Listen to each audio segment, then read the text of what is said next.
오늘 당신이 횟집에서 무심코 집어든 3만 원짜리 광어 한 점.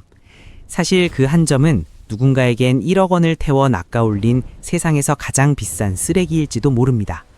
지금 이 순간에도 대한민국 평범한 가장들은 서해 앞바다에서 30cm짜리 생선 한 마리를 잡기 위해 수백만 원짜리 장비를 마치고 기름값과 미끼값으로 한 달 월급을 바다에 처박습니다. 이건 취미가 아니라 밑빠진 바다의 돈 붓기예요. 한 달 내내 상사 눈치 보며 번 월급이 주말 단 하루 만에 파도 속으로 증발하고 있습니다. 국가는 낚시가 2조 7천억 원 시장의 레저왕이라 지켜세우지만 바다 위 개인들은 파산의 늪에 빠져 허우적대고 있습니다. 화려한 통계 뒤에 숨겨진 대한민국 바다의 잔혹한 장례식, 그 파산 시나리오를 지금부터 추적합니다. 정부는 말합니다. 대한민국 낚시 인구가 900만 명을 돌파했다고 말이죠. 하지만 이 숫자는 거대한 통계적 작시일 뿐입니다. 집 앞 공원에서 10,000원짜리 대여 낚싯대를 한 번 잡아본 사람까지 싹싹 긁어 모은 허수예요. 산업을 지탱하던 진짜 핵심 낚시꾼들은 이미 소리 없이 바다를 떠나고 있습니다. 그들을 쫓아내는 첫 번째 칼날은 규제의 올가미입니다. 과거 우리에게 낚시는 동네 개울가에 앉아 새원을 낚던 소박한 휴식이었죠. 하지만 이제 그 휴식은 범죄가 됐습니다. 수질보호라는 명분 아래 전국의 강과 호수 440여 곳이 금지구역으로 묶였습니다. 낚시꾼들은 문자 그대로 서 있을 곳을 잃어버렸습니다. 법이 정한 미끼만 써야 하고 지정된 장소에서 허가를 받아야 하는 이 답답한 환경에서 자유는 죽었습니다.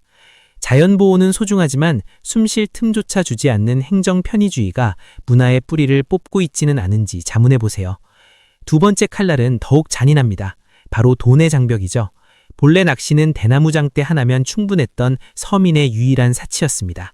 그런데 지금의 바다는 돈의 전쟁터로 변질됐습니다. 이제 바다는 운이 아니라 장비의 해상도가 지배합니다. 2천만 원짜리 어군 탐지기가 물고기 눈알까지 투시하는 동안 구석의 초보자는 멍하니 수평선만 바라보죠.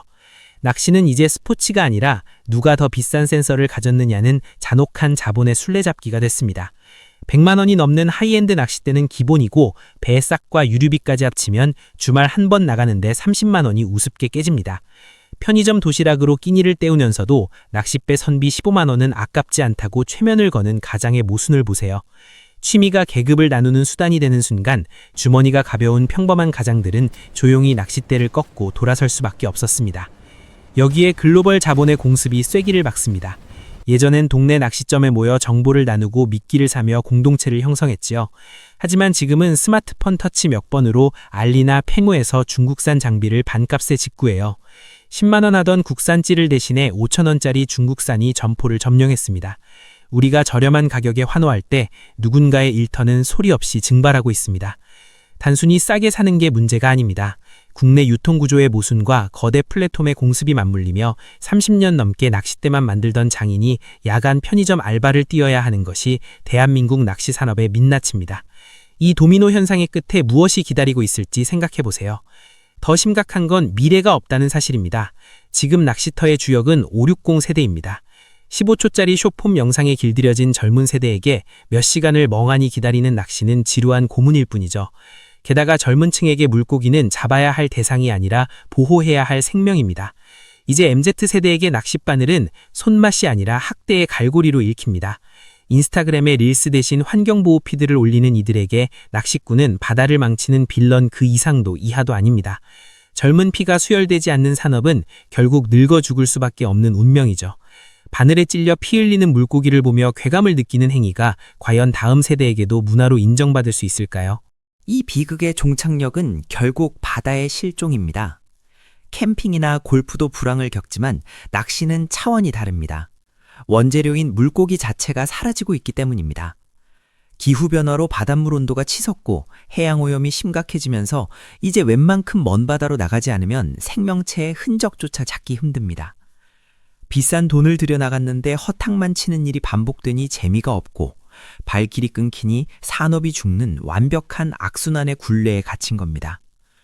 텅 빈 바다 위에서 낚싯대를 던지는 것은 이제 희망을 낚는 것이 아니라 절망을 확인하는 절차가 되어버렸습니다. 냉혹한 바다의 현실 앞에서 우리가 할 수 있는 것이 무엇인지 고민해 봐야 해요. 마지막으로 우리를 짓누르는 건 가장 차가운 현실, 바로 경제적 불황입니다.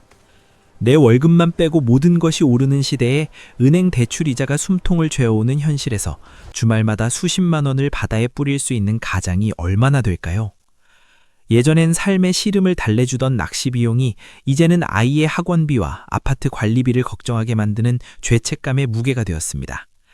낚싯대를 창고 깊숙이 밀어넣는 어느 가장의 뒷모습은 단순히 취미 하나를 포기하는 장면이 아닙니다. 우리 사회의 평범한 구성원들이 누릴 수 있었던 최소한의 정신적 여유가 완전히 증발했음을 보여주는 슬픈 증거입니다. 어느 폐업한 낚시점 사장님의 장부에는 이런 글귀가 적혀 있었습니다. 고기가 안 잡히는 게 아니라 사람이 안 온다. 매출은 반토막이 났는데 임대료는 올랐고 단골들은 이제 바다가 무섭다고 말합니다. 이것은 단순히 한 산업의 몰락이 아닙니다. 우리 사회가 감당해야 할 정서적 파산입니다. 수천억 원의 세금을 쏟아부어 인공호초를 심고 낚시 공원을 만들어도 정작 그곳을 채울 사람들의 마음이 가난해졌다면 무슨 소용일까요? 여러분의 창고에 잠들어 있는 낚싯대는 지금 어떤 말을 하고 있나요? 사람들은 묻습니다. 고작 취미 하나 사라지는 게 뭐가 대수냐고 말이죠. 하지만 낚시는 단순한 오락이 아니었습니다. 그것은 자연과 인간이 맺는 가장 원초적인 대화였고 도시의 소음에서 벗어나 유일하게 허락된 고독의 시간이었습니다.